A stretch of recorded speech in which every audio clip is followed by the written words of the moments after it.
The media world today, it's a wild ride. Wild. Yeah, that's a good way to put it. Layoffs everywhere you look, big names struggling, and the digital Yeah. world. Forget about it. It's changing faster than, well, anything. It makes you wonder, what's next? You said wild ride, and honestly, that captures it perfectly. That mix of like, woohoo, this is exciting, and whoa, I might be sick. Right! And it's not just those of us who work in media, right? Yeah. It's changing how we all get information, how we connect. It's huge. Huge, exactly. Which is why I am so ready to dig into the thoughts of someone who seems to have this whole media thing figured out, Evan Shapiro.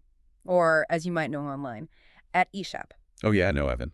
He's got those media universe maps. You ever seen those? It's Yeah. like he takes the entire entertainment world and turns it into like a giant infographic. Super cool. I think what makes those maps work so well is they don't just list who's out there, right? They show you the connections, the behind-the-scenes stuff, who really have the power. Suddenly, you see why things are the way they are, especially now when everyone's talking about this media apocalypse. And he does not shy away from that phrase, that's for sure. One of his posts is straight up titled, "The Media Career Apocalypse." Yeah, he's not mincing words. Nope. And he goes even further saying, "The party is over, let's start a new one." That's a statement if I've ever heard one. Oh, it is. And when you've got someone like Evan Shapiro with his experience using that kind of language, you pay attention. Right, it stops you in your tracks. Exactly. He's not trying to scare anyone, but he is saying the old ways. Yeah, they're done. Time to accept that. It's like that saying, it's not the end of the world, it's just the end of the world as we know it. Maybe a tad dramatic, but kind of fits. Right. Shapiro's seen it all happen, streaming taking over, then user-generated content blowing up. And now you throw AI into the mix. It's a completely different ballgame. Yeah. But here's the thing. He's not just pointing out the problems, the apocalypse. He's saying, hey, this is a chance to make something better. Ooh, I like that. So not clinging to the past, but finding, like, the after party, where the real fun starts. Exactly. But how do we even do that? Where do we even begin? Well, Shapiro actually gives us some hints about that in the comments on that media apocalypse post. One commenter, Lauren Hector, asks a really smart question. She's wondering, what about the creator economy in 2025? Okay, hold on. Time out for a sec. For those of us who don't live and breathe media jargon, what exactly is this creator economy thing? Basically, imagine a total power shift. Instead of the big studios, the publishers calling all the shots, you've got individuals, small teams, building their own audiences online. Like, think about it. Your favorite YouTubers, podcasters, artists who make it big on their own. Right. TikTok stars with millions of followers. They're all part of this. It's huge GE. So it's kind of like the Wild West, but online. Oh, that's a great way to put it. It's unpredictable, maybe a little dangerous, but that's also what makes it so exciting. And that's where Shapiro seems to be saying a lot of the opportunity is, especially for folks who are feeling burnt out by how the traditional media world's been acting. But here's where it gets even more interesting because another commenter, this guy, Evgeny Popov, he brings up these AI influencers like Lil Miquela. Right, Lil Miquela. It's wild. Yeah, it's blowing my mind a little.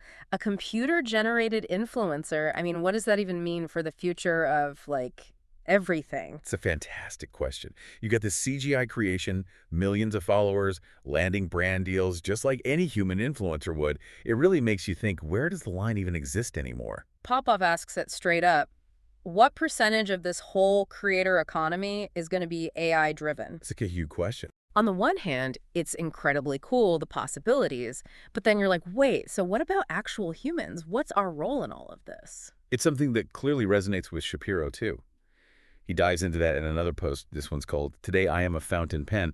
It's actually pretty personal, talking about his own curing career, how he's had to adapt. He focuses on how important it is to really look inward, be introspective, when everything around you feels uncertain. All right, now I'm hooked. Tell me more about this fountain pen business. So Shapiro talks about asking himself 2 specific questions every year. Who am I, and why am I doing what I'm doing? Whoa, those are big questions. And not just for media folks, right? That applies to, well, pretty much anyone. Exactly. And that's why Shapiro's advice is so valuable, no matter what your career path looks like. When the whole job market feels like it's on shaky ground, those 2 questions, your WHO and your why, they become your North Star. They help you cut through all the noise and find the work that truly fits you, that aligns with what you value. Yeah. Instead of letting some job title define you, you define your own path. which is powerful, especially when it feels like the world's constantly trying to shove you into a box, 100%. It's about taking back that control. And it's something Shapiro clearly walks the walk on. He's reinvented himself multiple times. And if his success is anything to go by, it's been working pretty well for him. So what else can we learn from the Evan Shapiro LinkedIn Wisdom Vault? Well, there was this one post, his Sunday afternoon map, that I found super insightful. The maps, I love those. Remember how we were talking about how those visually represent the entire media landscape? Yeah. This one was particularly interesting. Ooh, I'm intrigued. What do you uncover this time? So he points out some connections that you might not expect, like how DirecTV and Dish Network are linked. Okay, that makes sense, but I wouldn't have thought of it. Right. It seems obvious once you hear it, but seeing it on his map just hits differently. He also points out how much sports leagues' values have been skyrocketing. Interesting. Especially with so many people ditching cable for streaming, you'd think it'd be the opposite. Exactly. But it seems like people still really crave that live sports experience, that shared energy. But here's the kicker. He throws OpenAI's valuation in there too. Whoa, now that is a curveball. How does that fit in? That, my friend, is the million-dollar question. And I honestly think it's intentional. Like, he wants us to think about it. How does a company like OpenAI, at the very forefront of AI, change the entire media landscape? Yeah. How will it affect how we make and consume content? It's like he's dropping clues and saying, all right, you figure it out. Exactly. He's not giving us all the answers. He's making us ask the right questions, making us think critically about what's really going on around us. It's like he's leaving us little puzzles to solve. Right. And speaking of things to figure out, there's another post where Shapiro brings up some data from Roku, Yeah. the streaming platform. Sure, Roku, yeah. He noticed something interesting about what people are watching, like maybe a shift in the kind of mood audiences are in. Oh. Tell me more about that. What kind of mood shift? Well, he was looking at which shows and movies were doing really well, and he thinks maybe audiences are moving away from those super dark, serious stories towards stuff that's more fun, more lighthearted. Interesting. Makes sense, though, right? Yeah. We've had years of, pandemic stress, politics going crazy, just a lot of heavy stuff. Maybe folks are craving a laugh. Exactly. Sometimes you just need a break, and it makes you think, is this a bigger thing, like a whole cultural shift? Are we entering the era of, I don't know, optimism content? Uh-huh, I like that. Yeah. Optimism content. Instead of doom scrolling, it's .hoax streaming. There you go. But seriously, it points to something Shapiro talks about a lot. It's easy to get caught up in all the bad news, the apocalypse part, Yeah. that we forget about the good stuff. This shift, it creates so much potential for creativity, for people connecting in new ways. Totally. No matter how much things change, we still want stories. We want to laugh. We want that connection. If anything, those things matter even more when everything feels uncertain. Couldn't agree more. And it goes back to what we were saying about knowing your WH and your why, like Shapiro keeps talking about. When everything around you is chaotic, those two questions, they're your anchor. They keep you steady, help you find your way. They remind you what really matters, yeah. Both in work and in life. And hey, maybe have a little fun while we're at it. Exactly.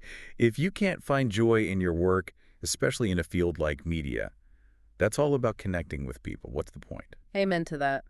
Now, before we go full on existential on everyone, there was this other little gem from Shapiro's LinkedIn that I wanted to bring up. Oh, yeah? It's not about the media apocalypse directly, but it's something I bet we've all experienced.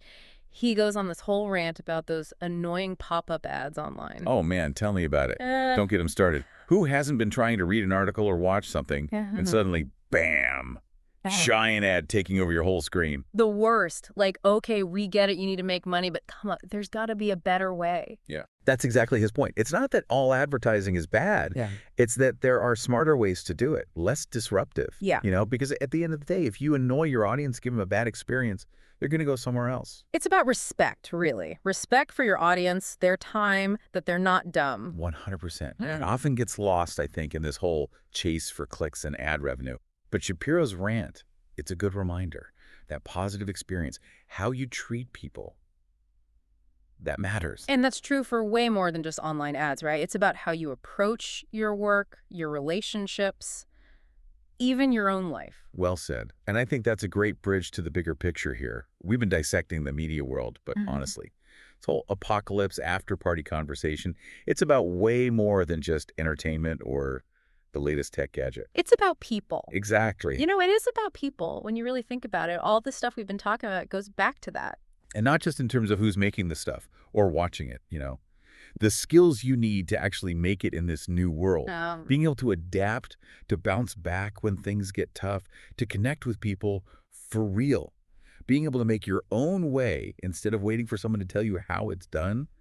Those are valuable no matter what happens next. it's like Shapiro saying, okay, so the old rules are gone. Doesn't mean the game's over. It means we get to write new W rules. Exactly. And that takes Yes. us right back to those two questions he keeps asking. Who are you? And why are you doing this? Figure that out. You can Yeah. handle anything. So for our listener, maybe feeling a little lost in the shuffle right now, what would you say is the big takeaway from all this Evan Shapiro wisdom? It'd be really easy to come away from this feeling overwhelmed, right? Like the media world is a mess. I'll never figure it out. Yeah. But I think what Shapiro's really saying is this is actually empowering. Ooh. This whole media apocalypse thing, Hmm. it's not something to be afraid of. It's a chance to totally change what's possible. Embrace the chaos. Find the opportunity, right? Yeah. Know yourself, what you care about, WHY, you do what you do, Yeah. and use that to navigate whatever comes next. This has been great. Really makes you think. It has.